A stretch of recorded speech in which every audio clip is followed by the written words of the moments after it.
Cool. Well, thank you all for being here. This is the April/May edition of the Finance Committee. Today we are talking about all the grants, both federal and state grants.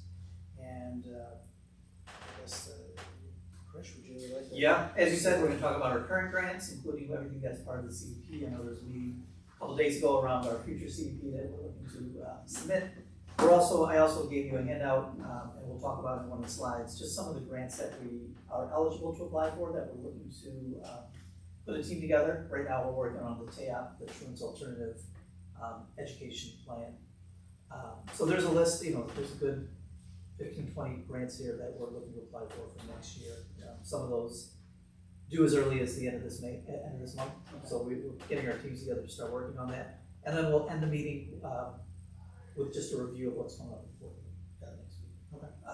Right now I'm going to turn it over to Shaylon. He's our Executive Director of Overseas Grants. You got it? Here. Oh, Shaylon has it, I'm sorry. Oh, do you have to? Oh, you got Yeah. it. Okay. Oh, here. Let me plug it in. Oh, I don't know. It's plugged in. So I can drive it from Yeah, however you want to just click through. I didn't know who wanted to drive it, so. Give me the document there, the USB.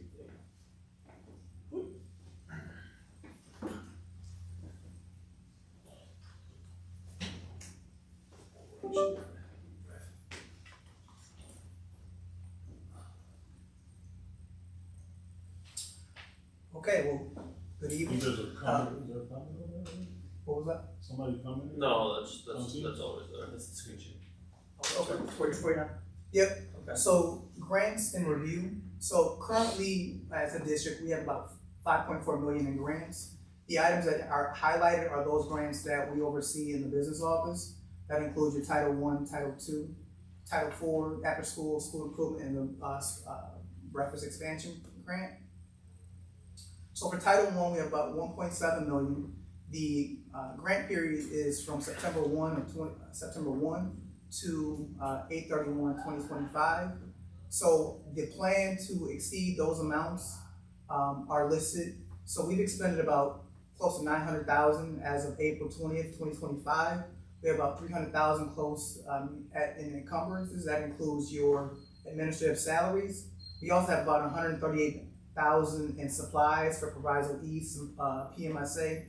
Those are items that are being currently executed, and supplies are being delivered here and sent to the respective schools. We also plan to use another 50,000 towards summer school salaries as well. Additionally, we also have expended 15,000 or so in conference requests. And we also like to claim TRS benefits in the amount of about 85,000. So for Title II, we have $257,917. And again, the grant period is the same, September 1 to 8/31/2025. So the amount that's been expended thus far is about 94,000 as of April 20th. Encumbered now are your staff salaries, and again, your staff are paid more or less until the end of close to the end of the fiscal year. So that's why those items are encumbered. We have conference requests as well that we're looking to expend. Also some more supply items that we're looking to expend, in addition to our advertising for human resources and also other general supplies that would need to be expended as well. For Title IV, we have about $244,560. Same grant period, September 1 to 8/31. Our plan is to, again, to continue to focus on our well-rounded students and contracted services. Those total the amount of about 124,000. We've expended about 14,000 or 15,000 or so as of April.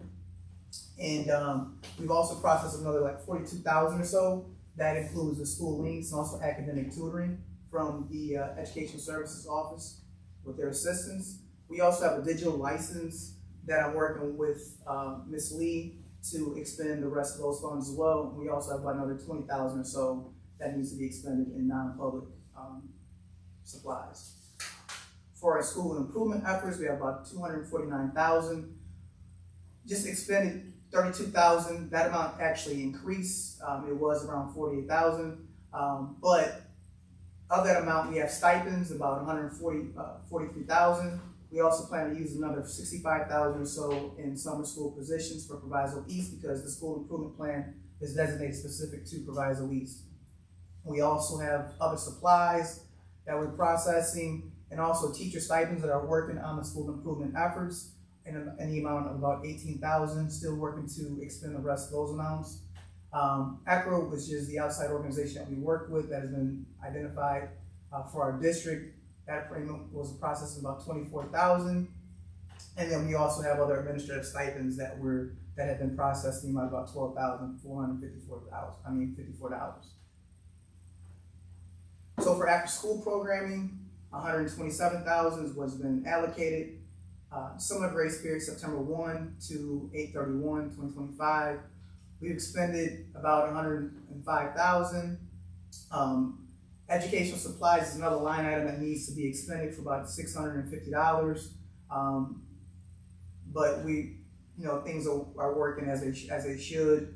But with our school breakfast, we have $10,000 that's been allocated for that. What was reported during the last expenditure report in April was about $5,000. Those funds have been expended. And those funds were for marketing, food storage containers, and also other equipment. School maintenance, which is projects that's slated to begin at Proviso West, $50,000 in addition to the IDEA flow-through, Individuals with Disability Education Act.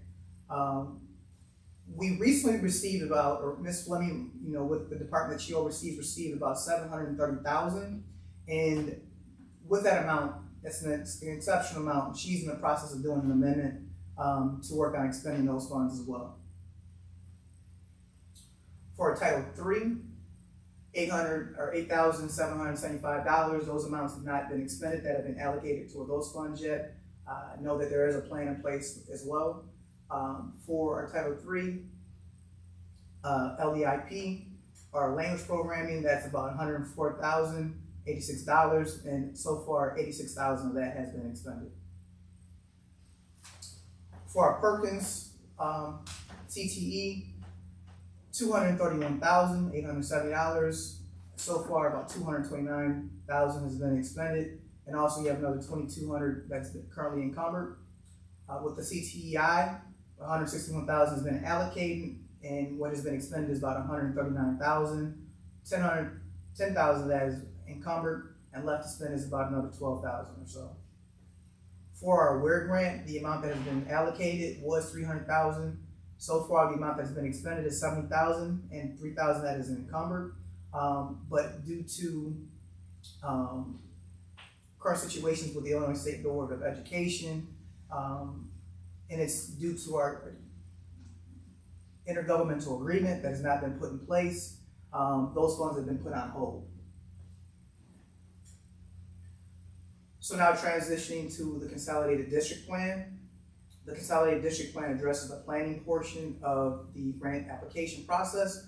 All districts that intend to submit an application for one of the 12 federal grants included in the CDP must have must be approved by the Illinois State Board of Education prior to submitting the grant.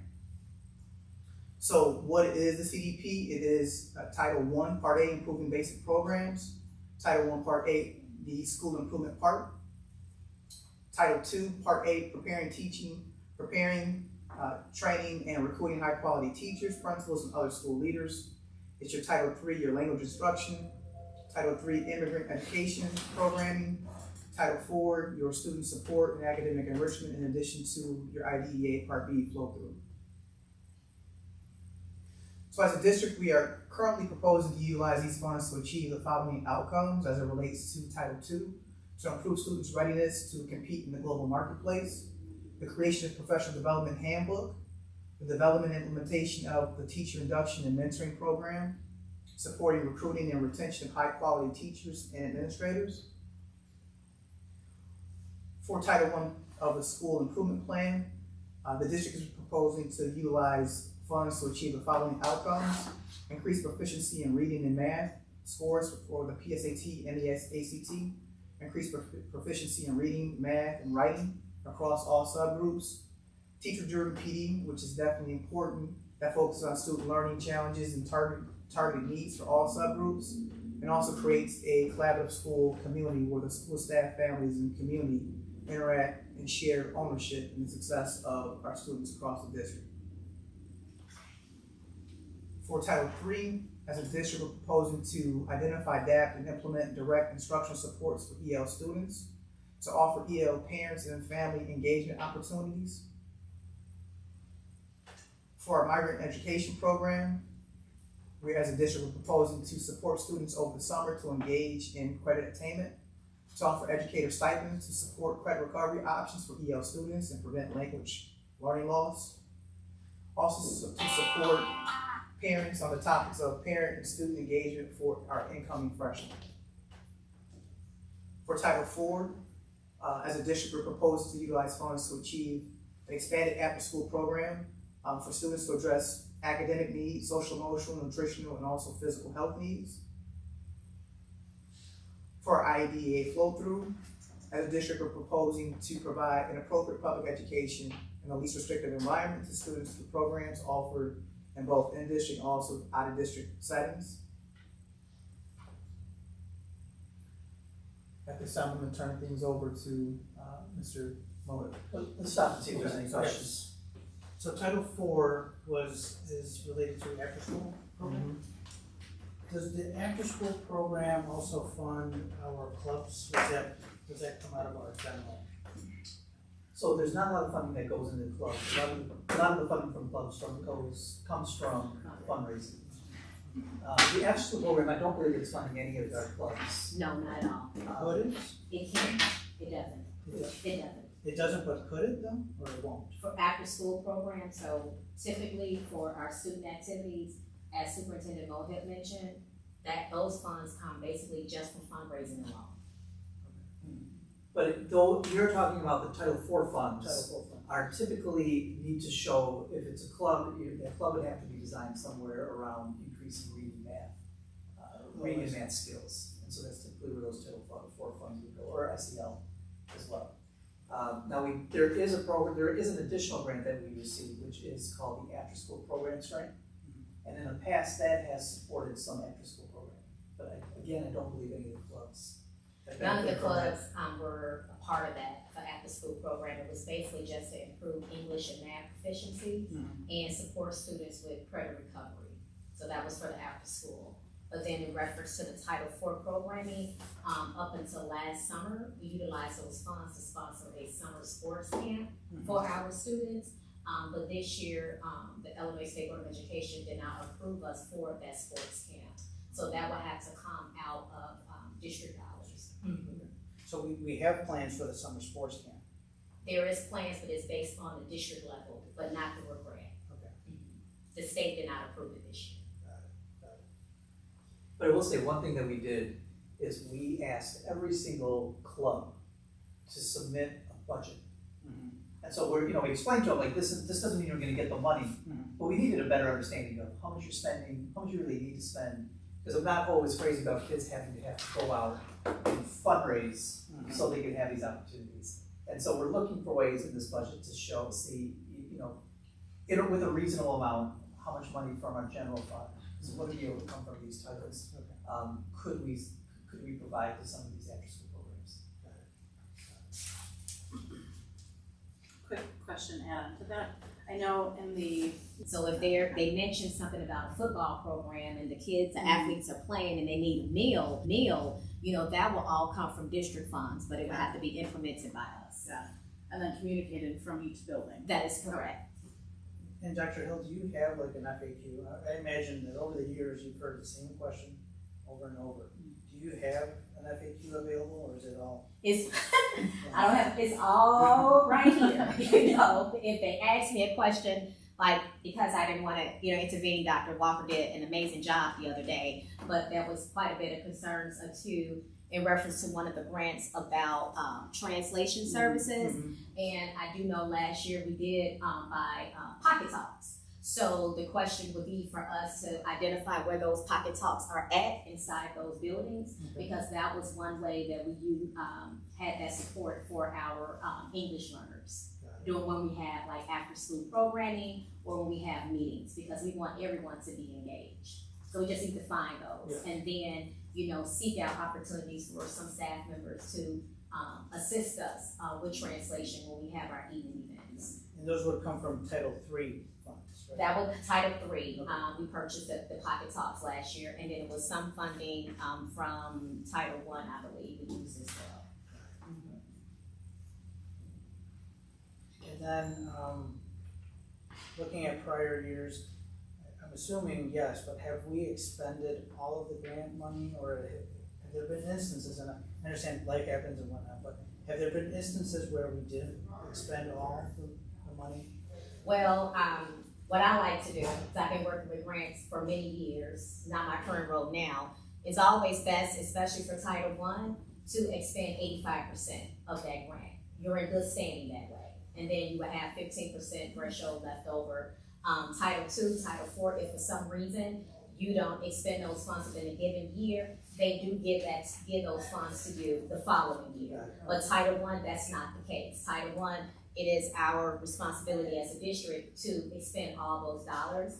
Now, I do know in times past, there was a concern about expending Title I dollars, and the district, prior to my arrival, came on board with having part of administrative salaries coming out that pot, because our administrators do provide instructional support to our students.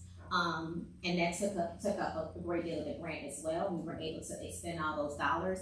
However, this year for fiscal year 26, if I'm not mistaken, we are no longer able to include the administrative salary. So we had a conversation with Superintendent Mohib and then Dr. Walker. We will be offsetting that with like some department chairs and some of our teachers to come out of that grant to make sure that we're able to expend all those dollars. So there's a 5% cap on the title for Administrative cap. fees, so we could put up to 5% of our total grant award into administrative fees. And so as we're bringing to you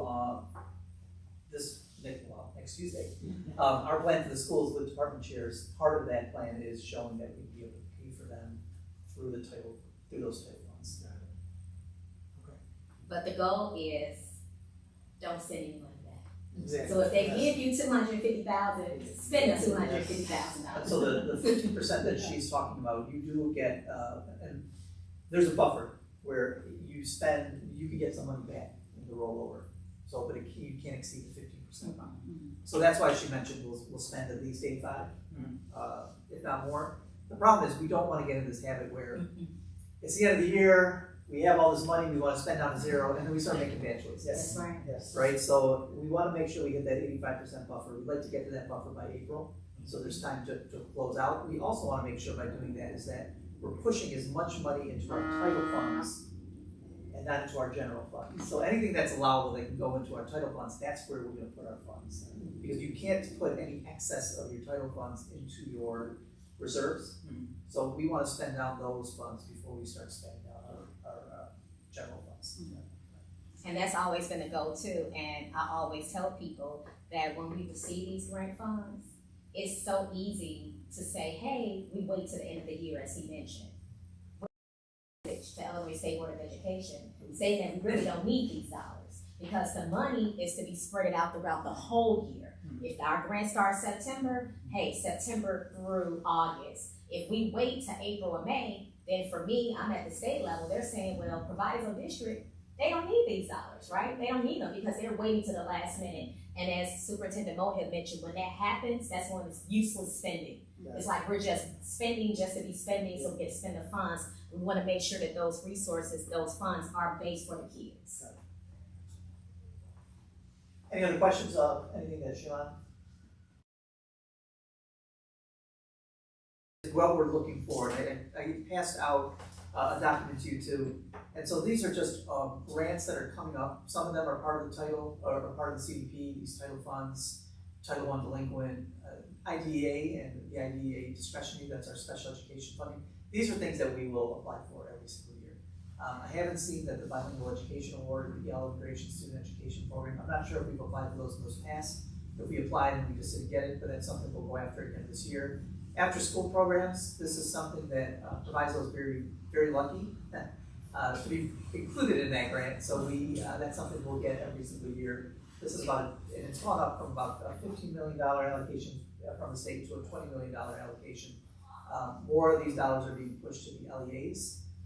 But of that money, about 85% goes to school districts, and we're lucky enough to be one of those school districts. The McKinney-Vento, that's something we'll apply for and continue to apply for. Now, the McKinney-Vento ARP, not ARP. RFP. No, the ESSER funds. Now, that's gone away, but we still will continue to have the McKinney-Vento funding, and that's for our homeless education students. 21st Century Grant, that's something I'm gonna push on to see if we are able to apply for. We've had some challenges in the past where our low-income counts are not correct. That's correct. And so we are working, it was one of the first things we did, Alex and I, reaching out to the state to try and get a more accurate understanding of what our low-income count is. What we did is we called one of my old friends in the nutrition department to see what our direct certification for CEP, the consolidated, or not consolidated, what is CEP? Community Educational Provision Program. It essentially just says, we look at how many of our students are on receiving funds from the state, and that can help tell us where we are. So from that, it was about 60% of our students were part of that CEP. So that meant that, so right now it's showing that our low income rate is around 17%. It's updated down Power School to 61%. So now we're at 61%. Wow. And we still know that that's probably not accurate. So we have to so we got us from 17% to 61%. Now we have to work with going out to those other families to ask them to fill out some forms. When you go to a CEP, so where every student is being fed at that reduced rate or free, what happens is parents then don't have to turn in forms. And so that's the rub. You get this great service with food, but then we're not always getting these forms, which can have an impact on our low-income account. So for some of these grants, we in the past would not have been able to apply for them because we were under the threshold. I can't remember offhand what the threshold for 21st is. It could be 90. I have to double check. Yes, it's been a minute since I applied for that one. That's a challenging grant. And so if we could get to that threshold, 21st Century is something that we would apply for. The advanced placement that helps pay down for some of the costs of the test, and then the CTE that's the consolidated plan that Dr. Brandon works on. The TAP is the last one there on the right side. That's something we have not applied for in years past, or if we have, it's been a while. And so that's a grant we're going after right now. It's due June 9th. And so this would help fund some of this. This is to help us with some of our chronic truancy rates and chronic attendance. So putting together some strategies with the use of some of these funds to go after raising our rates for truancy and attendance. And so this is what we're looking at from the ISB side. We're still consolidating and looking at other grants, foundational grants, federal award grants. They're not out there anymore. But just trying to see what are other funding streams we could find. Sometimes, I know right when I got here, we missed the electric school bus. So I'm looking to see when the EPA is going to roll that one out again. So we're just keeping our eyes out to see what's there. The struggle that we don't have a full-time grant writer. So, we partnered closely with West 40. They'll help us with some of these grants. They're going to help us with the TAOP grant. But that is a challenge. I just want to name that. It is a challenge for us because there are some of these formula grants that we have to apply for. And even though we know we're going to get the money, like the CDP, it does take a significant amount of Yes, it does. and so trying to go after some of these other grants, it's a challenge. I think it's a challenge we'll rise to. But I just want to name that. And so we'll have to look at some creative ways to free some people up. And that's why, this here is very helpful. This is something we started a couple of years ago, ISB, just to say, here's every grant that the state puts out, here's when it launches, here's when it closes. So districts like ours that are a little bit smaller can figure out the staffing that's needed to write these grants successfully. And I can just say, for that 21st Century Community Learning Grant, I was literally pulled away from the office for like 3.5 months because it's so much information that you need, so much data you have to collect, needs assessments. But it's a challenging grant, but it is beneficial because it helps all the schools in the district. And how much is projected by, if we were to be awarded the 21st Century, is it? No, it's anywhere from 150,000 to a little bit more than that. It's a lot of money for the work. Yes, it is. It's more work required to get it in, but once you receive the funding, like, oh, this is it? But at least that we've cleaned up our data, right? Like, we went through that effort, so now our data is Right. cleaner than it was before. Which will make it easier. Schools too. Oh, yeah, yeah. Yeah, they help out Helping them get that. with the information. So is there any opportunity to work more closely with them, knowing that maybe, like, just leverage their data or their information?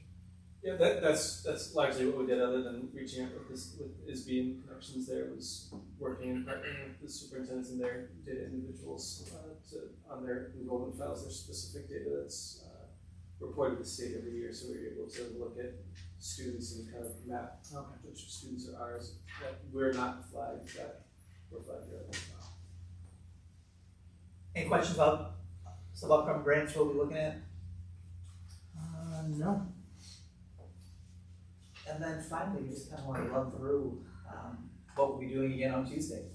This is what will be on the consent agenda. So Mike, you want to take us through the first three?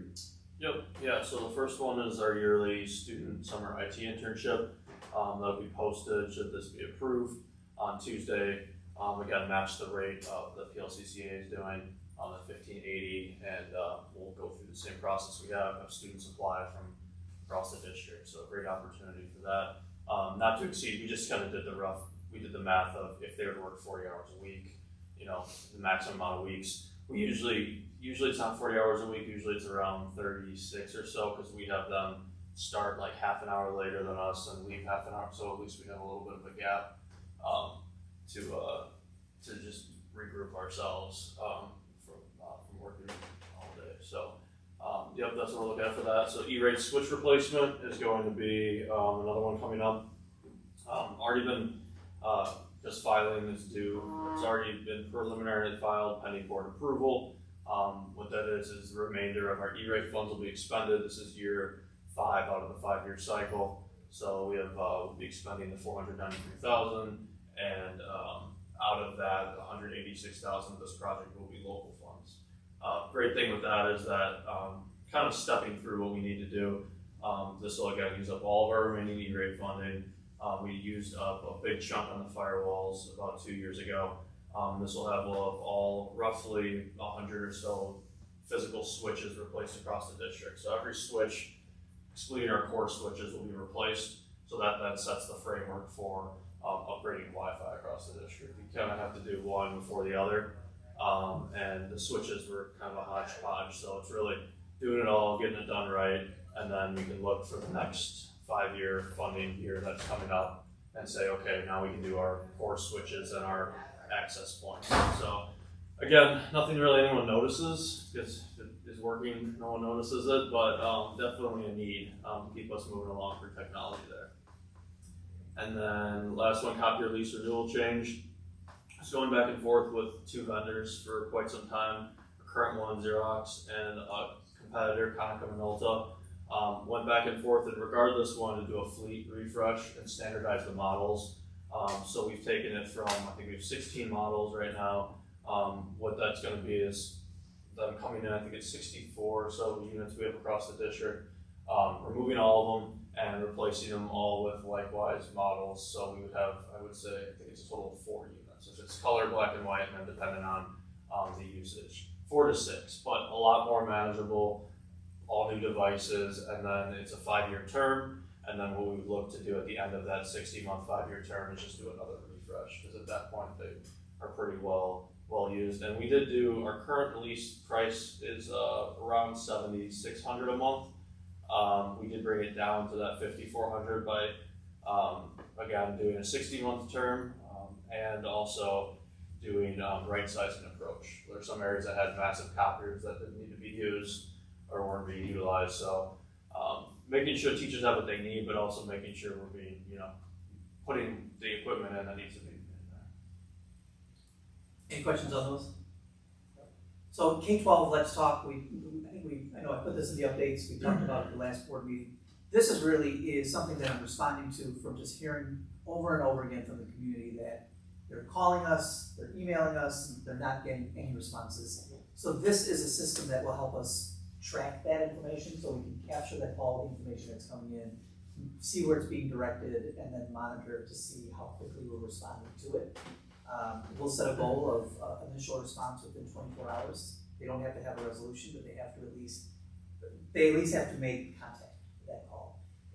The person that's also emailing or calling us has an opportunity to do a customer service response, so they can give us a rating out of 5 stars. Our goal is to be 4 stars and above, and so we will be able to see how we're performing as a district. We can do it by school, we could do it by employee, and so it just puts a little bit more accountability on us to be more responsive to our constituents, to our community. The price this year is $38,000, $227, but about $16,000 of that is setup cost, and it's a one-time. And so renewals would be closer to $22,000. And then I do have someone from K-12 that will come present briefly, because I know we have some newer board members that haven't been part of this conversation. And I just wanted, I want her to be able to show the item and answer questions as needed. Now, the implementation plan would be, what is it, like, let's say we approve it, We would, and then it's a June, does it get implemented? Or? we would probably have it rolled out for August, the beginning of the school year, because it's gonna take some time and some training, right? So there's things that will have to happen on the back end for Mike, and then there's some retraining that we'll have to do with our staff, and then even some things on the websites. Because we're gonna have to, it's gonna be a culture shift, right? There will, on our website, there'll be something that's called Let's Talk. And so they can click on that, and that's where they can put their question in. It also has like a chat bot. It'll be like, oh, it looks like you have a question about this, and then give them information. It would, we were able to then feed in information. We could feed in our policies so people could start asking questions and then getting them directly. We're doing that hoping that we'll get less of these questions that could just be answered through the chatbot and through AI. So that's a feature that we're looking forward to with that as well. We'll also then, so if somebody goes out onto our website, we will have to be able to structure it. Instead of getting their email address, we can get them, an email that directs them straight into Let's Talk. So we'll know somebody has a question for Alex, but it's going into the system, and then we're able to track, what the question is. If he sent it to somebody else to answer, then that responsibility shifts it to that other person. But then we can still have those roll-up reports to monitor, like how many of these are overdue, what the response rates are, and then it also gets alerts to those people, right? Like, hey, you have to answer this question, or you haven't done this, or it's overdue, and then that person will get it, I'll get it, so then we can start tracking it. Excellent. The Proviso West book donation, I know we talked about that. We have about 3,200 books that we're looking to exit from the building. These are books that just aren't being used. Instead of throwing them out, we're providing them to an organization called Scarce, and they will reuse those books, usually give them to developing countries that are in need of these books. The cost is really because we don't have the equipment to really handle the load that these books, they're heavy, right? So they'll do it in 2 or 3 trips where we would have done it in 50. So it's well worth the cost of $1,650 for that. Is that where the F-350s come? Yeah. I'll let LT talk about the F-350s, but I do want you to know we're bringing this to you in a faster, we're bringing it to you faster because of the tariffs, right? So we don't know what's going to happen in the next few months, so we're just going to bring it to you for approval this month, just so if you do approve this, we get locked in pricing and purchases. But LT can talk about the fleet, where they are now, and why these are needed. Yeah, thank you, Mr. Mohib. So over at Proviso East West Math and Science Academy, we have 2 2003s and 1 2005 F-350. Those vehicles are roughly 22 to 23 years of age. We do have a robust groundsman team at Proviso East West Math and Science Academy that plows roughly about 75 acres of property and roughly like 9.5 miles of sidewalk. So we are in need of these trucks because they have been deemed to be very fragile in the winter months. Transmissions, the trans coolers, they're just old, and typically about 15 years you want to cycle out any plowing equipment. And we also use this for moving dirt, moving stone, getting large loads of dirt on property, dragging the fields, pretty much anything outside of the grounds. This costs us roughly about $65,000 per vehicle, and we do like to switch these vehicles out anywhere between 15 and 20 years. And we're right there at that threshold, so we're hoping that we will get these trucks so we do not be in a compromising state in these very rough winters, because expected to come up. Additionally, we did get information from ASC certified mechanics. We have that paperwork via email. We had our CTE auto shop teacher, Carl Fideli, I believe his name is, at Proviso West. He did an analysis of the truck at West and also at Proviso Math and Science Academy. And he did mention that the truck had reached its useful life. It needed new leaf springs, it needed a transmission refresh and other ball joints and other mechanical components that make these vehicles safe when driving. So we are heavily hoping that this get approved so we can get some updated vehicles. Any questions about that one? Are they 2025 model or? Yeah, it'd be 2025 with a plow on the front, a salt spreader machine, and also the undercarriage will be coated for salt proof but resistant. And what happens with the older F-350s? Are they I donated to the? I would like to keep one of them and just use it on the grounds, but the other two we put them on public surplus with the approval of the superintendent and the school board. We do believe the value is about $5,500 for each one of the trucks. One was in a real bad accident at Proviso East. The employee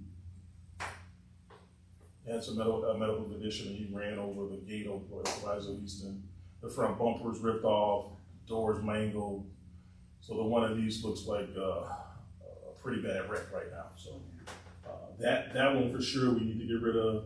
The one at Proviso West is the one I would like to keep, but the one at Math and Science Academy is actually an old vehicle that was transitioned over to PMSA in 2005 when it originally opened from Proviso West. So yeah, that one we need to get rid of too.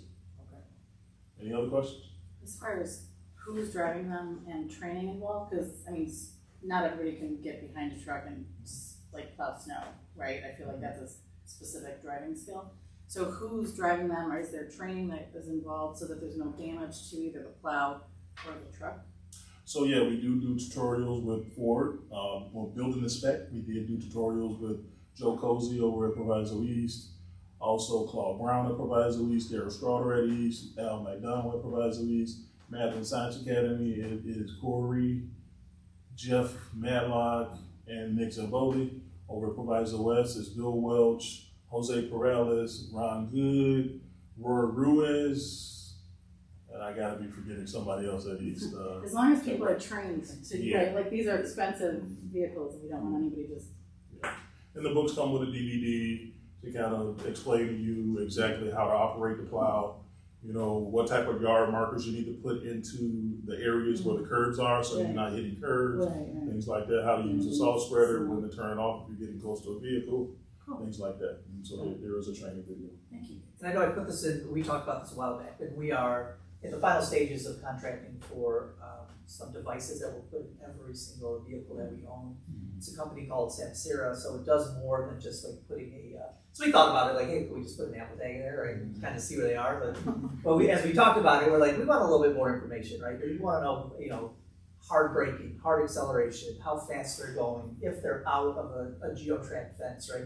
So we just want to make sure that whoever is behind the wheel of any district-owned vehicle is driving safely, is driving appropriately, and is driving within the bounds. So we, you know, if they go outside of an area, we'll get an alert, and you know, maybe they're supposed to be, but if they're not, then we'll handle that. So we just wanted a little bit more.